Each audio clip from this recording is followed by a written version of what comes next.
am an intimacy and empowerment coach. So I have recently left my corporate accounting job to do this full time, which is way exciting.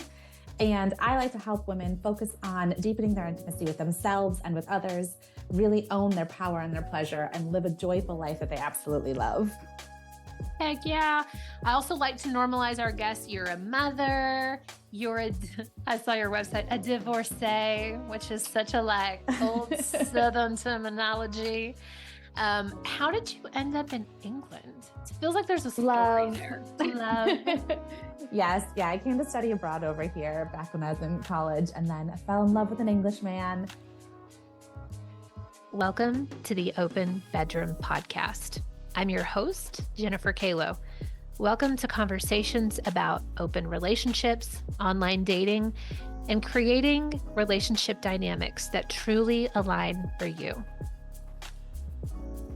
Hey there.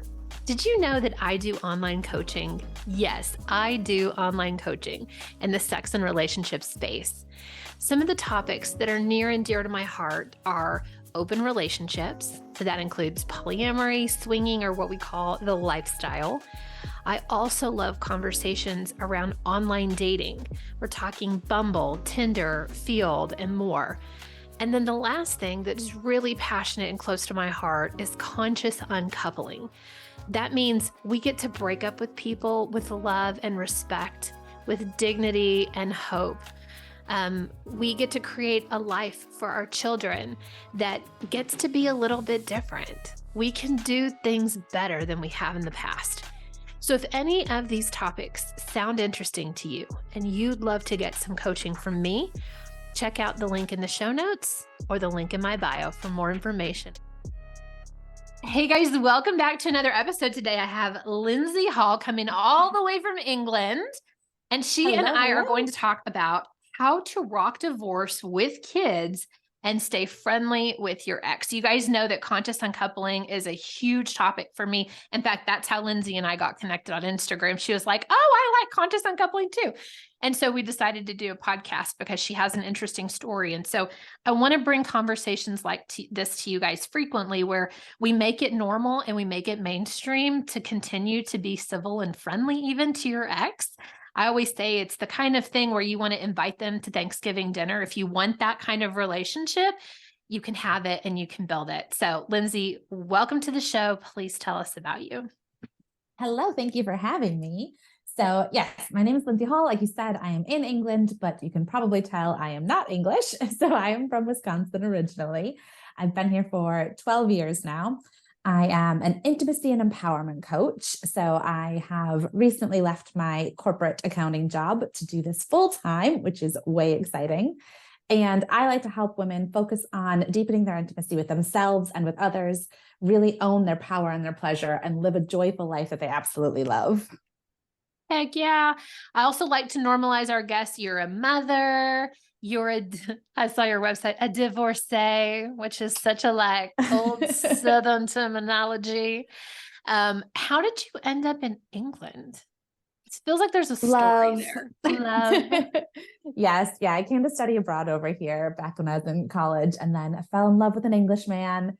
The idea was to just come over here for a couple years, and then we would both move back to the States together, and then just kept staying and staying and staying because I absolutely love England. It's gorgeous here. And then when we split up, we'd have 2 kids together. And so it became more of I guess this is home now. So this is probably where I'm going to stay. Although that said, my kids are dual citizens and I am a dual citizen. So we've still got options. Nice. Yeah. I love the idea of staying close to your ex. Mine is so close. He lives in our subdivision. He bought a house in our subdivision. So we're a block and a half away from each other. The only thing that separates us is the community pool, which is great because my kids are constantly forgetting baseball gloves or homework or whatever. And so I can be go walk up the street, go get your shit.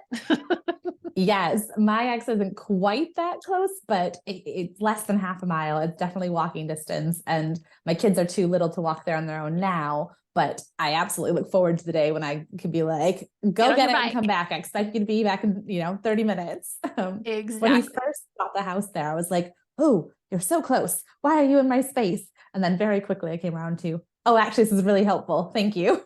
Yeah. As long as I can't do like a daily drive by, it's a good thing, right? Yeah. Yeah. Okay, so tell us our story. So you met an Englishman, you got married, you had these babies. Maybe tell us a little bit about the divorce and how, like, was it angsty? Was he angsty? Like, how did you navigate this in a way that's now ended up in you having a positive relationship with him? Yeah, it was. So the divorce came out of the blue for me. In hindsight, it actually should have been glaringly obvious, but at the time it wasn't. So we're very much in love, both of us still. Like we both loved each other quite a lot, but there were all kinds of problems on both of our parts. I don't think it's ever one-sided completely. So we were struggling while I was pregnant with our second child. Definitely things were getting on the rocks. Very shortly after she was born, he cheated on me with another woman.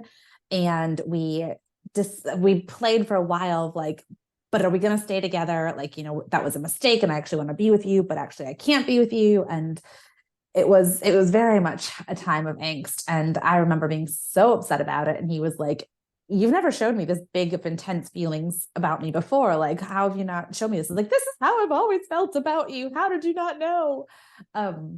Which is one of the things that I learned about myself later on, was that I kept my feelings under close wraps and I didn't really feel my feelings. And so although I knew that I loved him, he did not feel it in the same way. And so eventually, yeah, he moved out when our youngest was like less than 2 months old.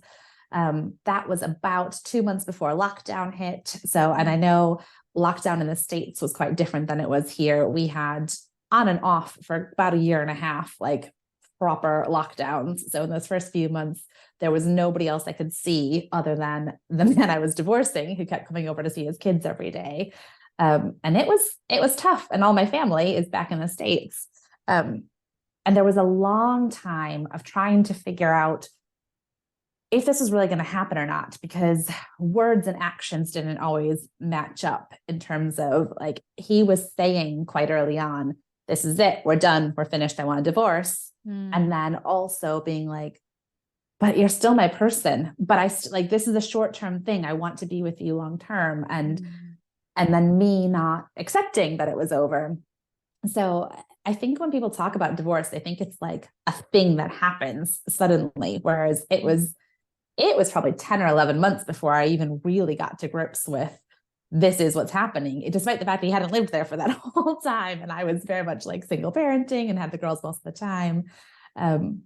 So yeah, it was a struggle, definitely, to start with. Sounds like it. So many different factors. On my end, it was abrupt, although not. So with my children's dad, I've been divorced twice. So I've been with 2 men for about a decade each. And the first was my kid's dad. And I knew before I even married him that I shouldn't have married him. I remember the week of the wedding, sitting with my mom and being angsty and being like, I just don't want to do this, but everyone's already coming. It was like, but we're like, the show must go on.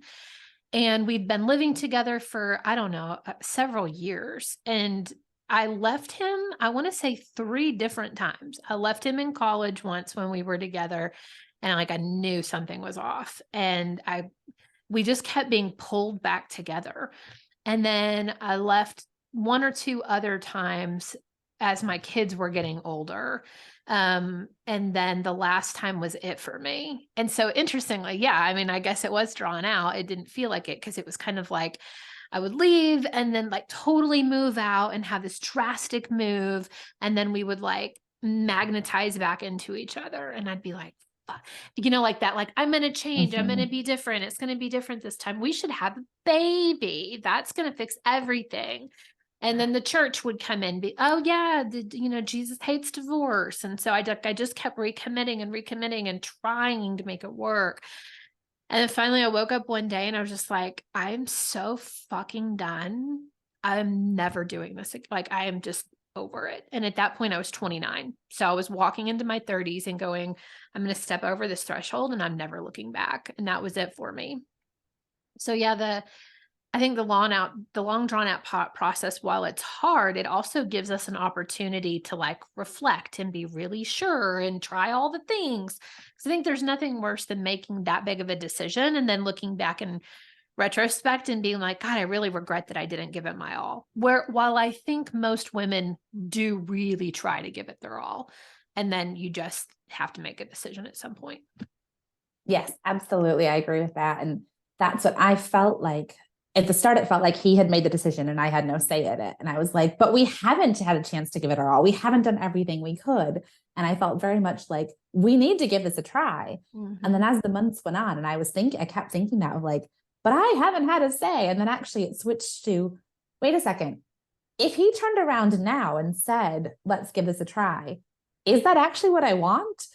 And I eventually got to the point where I was like, wait a second, no, that's not at all what I want. And actually, this is my choice. Although he made the initial choice, I have a choice now, and I don't want to go back. I don't want to go back to that relationship.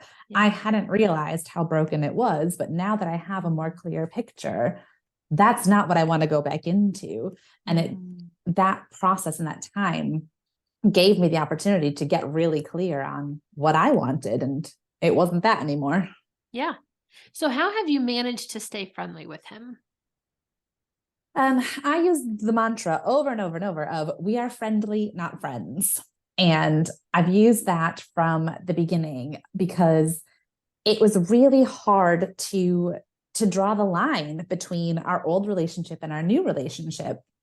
And I knew from the very beginning, even though it was we were never big fighters before. We weren't the kind who shouted and fought with each other. But when we got to this part, we both had a lot of big feelings, and suddenly we were fighting quite a lot. But we were trying to figure out, I knew that I wanted a healthy, friendly relationship down the line. I knew that my parents had gotten divorced and they did not speak to each other and they could not be in the same room without fighting. And I didn't want that for my kids. So I had this vision of where I wanted our relationship to end up. And we weren't even in a place where we could even discuss that with each other. So I know some people, like right from the outset, when they decide to get divorced, they agree on, this is what we want for our kids and our relationship down the line. But we weren't even there. It was just me deciding what I wanted and not being able to communicate that with him. But I would go back to this, we are friendly, not friends, in drawing my own boundaries, in deciding what to share with him, in like making sure at the start, it was really helpful using that to not overshare. So when you are splitting up, it can be easy to fall into the old, not just the old like bad patterns that you had, but just the old familiar patterns of like, oh, who are you going? Like, what are you doing? Where are you going to go? Who are you going to be with? And knowing that I'm not going to want to share that information. And so starting from very early on, being like, nope, I don't need to share that stuff with you, and protecting my peace, because if I had, it would have given him stuff to pick up on, or it would have caused more fights. So that phrase came up over and over, and still does to this day sometimes even. We do have quite a friendly relationship, but sometimes one or the other of us will sort of like overstep that and go into too friendly. And the other one goes, we're not actually friends, remember? And we're like, oh yes, okay, thank you. And it actually is, he hated it at first, but now he uses it on me too. And I'm like, good reminder, like this is the relationship we're happy with. Keep it there. Which has to be hard, because you started out by saying like, we still love each other. Yeah. And I would say now, like we're not in love anymore, but we do still definitely have a love for each other. And we very much, it shows up more in the big moments. It doesn't show up in our daily moments, but when like my mom went into the hospital last year with a heart attack, and he called and was like, if you ever need to get on a plane immediately, I've got the girls, don't worry about it. Like, do what you gotta do. And like, we know it shows up in stuff like that and then the next time I saw him for a handover, he wrapped me up in a big hug, and it's like, okay, we don't normally hug on a regular basis, but it was like, he knew I needed that, and I was happy to receive that from him. And so in things like that. I love that. Yeah, you don't have to be mean to each other. We're very much similar in that, especially as he started dating, it's taken a decade, but as he started dating again, I'm like, how can I support? He's like, can you watch the kid this week? It happened. Can you watch the kids Wednesday? I have a thing. And I'm like, yes. So I'm curious also about like, what does did he remarry? Is he partnered with anyone? Because I know like me being settled. So I remarried, as I told you, a second time, and then just got divorced last year and am repartnered and am with a man named Scott who lives with us. And like we're life partnering together. I'm on like the third husband. We're just decided we don't need to get married to be partners. And so we are very settled. And so it's interesting because as I watch him date and him try to figure things out and like what he wants for his life, he knows like, we're going to be home anyway. It's cool. The kids can come hang out here. We're not doing anything crazy where like, we're not going to be available. Mm-hmm. Yeah. So my co-parent is not remarried, but he's in a steady long-term relationship with the woman he cheated on. So they've been together the entire time. Which at the time I very much wanted her to like fall off the face of the earth. Whereas now I'm like, I really hope you guys are happy together forever. Like, I hope for our kids' sake that, you stick around to their lives. I obviously wouldn't want that if they're not happy, because I believe that kids deserve happy parents. I don't think that staying together for the kids is the right reason ever, as it wasn't for us. And it wouldn't be for them. But he has brought this wonderful woman into their life, and they are quite settled and happy. And that is super lovely. But that happened way earlier. So I didn't even start dating until 2 years later. And I am not in any kind of committed long-term relationship yet. And I know that he wants me to be. I'm really hesitant to ever share any kind of dating information with him, but I know that he does want me to be happy and settled. I do still have this concern though, that like, that's what he says, but when he actually like meets a boyfriend or something for the first time, that it's gonna spark all kinds of stuff. But we'll see. Maybe not, or maybe and hopefully not, because like you've been a great role model in embracing the woman that he cheated on you with, right? And saying like, she's great for the kids too. She's great for you. I mean, I wish that for my ex as well, that he'll find someone that's classy and nice and like a good stepmom. And because I want my kids to have a female energy over there to kind of help balance him out. And it hasn't happened. One other thing I wanted to bring up is I said this on a recent podcast. And so I want to group it into this one as well. That just because like society and government and the containers that like we've created as humans say that you have to break up and do things in a certain way, doesn't mean that you have to. So some things that we did very differently was visitation. So when the kids they were so tiny, Lindsey, like yours. I mean, my youngest wasn't 2 months old, but he was still in diapers. He was less than 2. And so I had a 1.5-year-old and a 3.5-year-old. Is that right? 1, 2, 3, 4.5-year-old. And both their dad and I were like, we're not willing to wait a week to see our kids. Like a week on and a week off is fucking crazy. We're not doing that.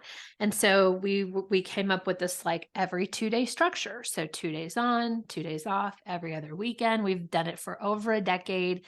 It's always worked. I just recently started to ask about changing it just because they're teenagers now. Like they don't need to be here every 2 days. They can handle hanging out with one parent for a week.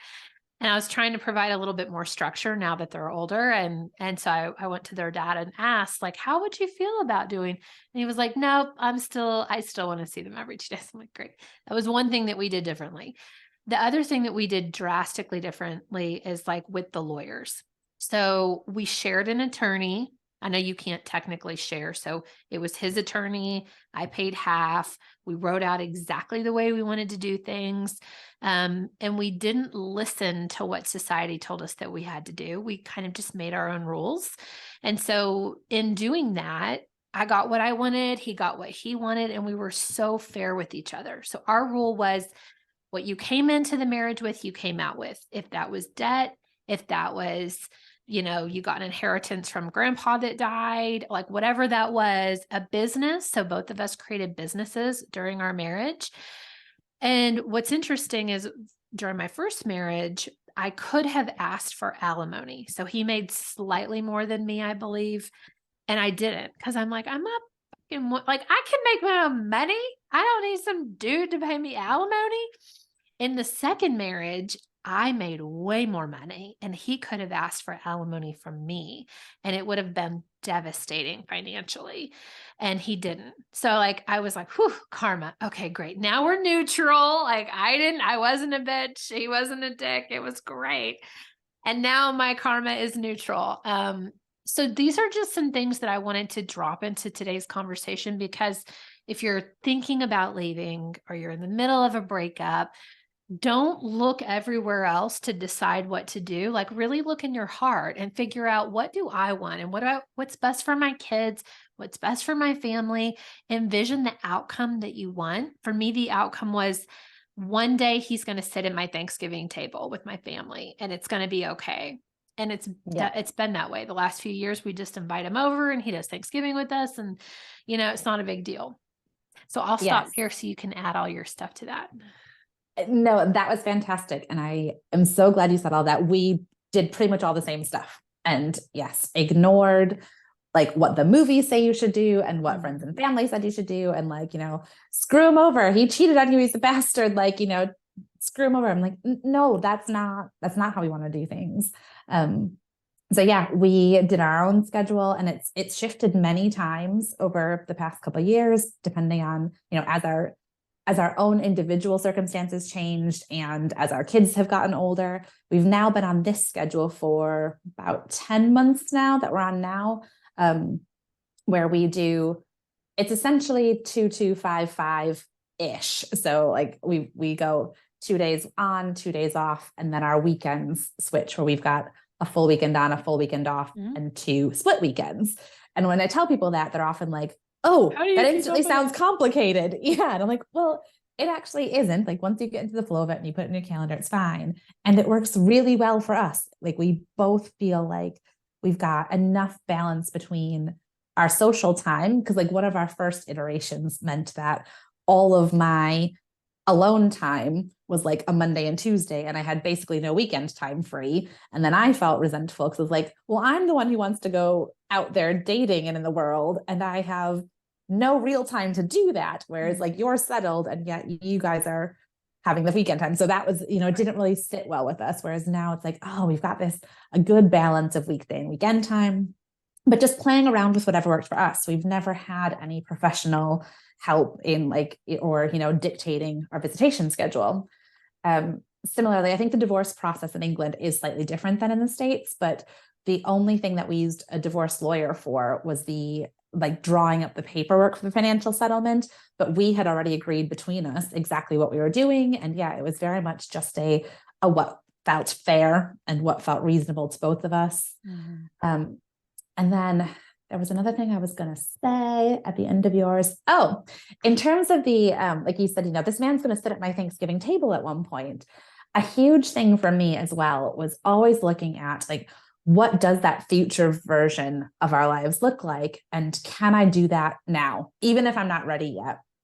So like the very first year that we had the oldest daughter's birthday, it was okay. I still hadn't been in the same room with his new partner yet, really. We were not. I'd started saying her names and acknowledging her existence when I did drop-offs, but we hadn't really interacted yet. But it was my daughter's birthday and she wanted her family there. So I was like, would you all like to come over to my house for her birthday? And agreed it would be an outdoor thing so that we could, it felt less stressful to be out in the garden rather than having them in my house. Turns out it got cold and rainy and they came in anyway. But it was like, I wasn't quite ready, but I knew that the future version was that we were going to do shared birthday parties together. So that doesn't just happen by magic. You may as well take the first step and do it. And there's been several instances of that over the years where it's been like, I don't love this, but it's what I want for our future. So let's just do it and get it over with. And then turns out it's never as bad as I thought it was going to be. I love that. Okay, this feels like a good guide. Anything that you want to leave our listeners with when it comes to this topic of staying friendly with your ex when you have kids? I think really just, and this is reiterating what you said, but following your heart and your way with it. There were so many times because his new partner was going through her divorce at the same time, and hers looked very different. Hers was ugly and awful. And we were very much trying to do it differently. And we just kept saying, whenever we'd start to fall into like the patterns of the outside world, we'd go, we're not everybody else. We're not doing it that way. We're doing it this way. We're going to do it the way that feels best for us. And fuck what everyone else thinks about it. And we had to both remind ourselves of that over and over, but it really, really helped. And so I think, yeah, just continuing to go, okay, let's do this our way and see where we go from there. I love that. Okay. So with your coaching, do you do conscious uncoupling and dating types of coaching? Yes, I do. So yeah, I've got a program called the Divorce, which is always kind of evolving. So when this podcast come out, I don't know what version it will look like then, but I do know that the program will still be there because it's very near and dear to my heart.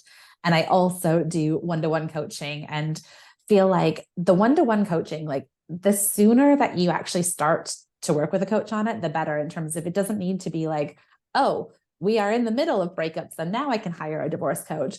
Actually, if it's like, I'm beginning to think about this and wondering if this is going to be an option, get somebody on your team then to help you like think through the big decisions, like deal with the fears that come up. So that sort of thing, like just the more support you can have in your corner throughout all of this, the better. Totally agree. Where is the best place for people to find you? Either my social media, Lindsey Hall Coaches on Instagram or Facebook, or my website is lindseyhallcoaches.com. Awesome. And then you mentioned to me earlier that you have a podcast on YouTube. I do. Yes. So also Lindsey Hall Coaches. I'm very consistent, at least. You should be. That's great. Yes. So yeah, you can find my YouTube podcast and I do that weekly. Perfect. Okay. So for those of you listening or watching, I'm going to go ahead and put all of those links down in the notes. So go ahead and make sure that you follow Lindsey, that you go check out her podcast on YouTube and subscribe there. And then feel free to hire her if you have some relationship or breakup things that you need a coach for. Lindsey, thank you for being on today. Thank you very much. Bye-bye. Thank you for listening to the Open Bedroom Podcast. If you enjoyed today's episode, go ahead and give us a like and click subscribe below and stay up to date on all the new episodes that we release. If you have a topic that you'd really like more information on, leave us a comment below and we'll see what we can do. Feel free to share this podcast with all of your friends and especially your partners. This is a great way to open up some amazing conversations. We'll see you next week.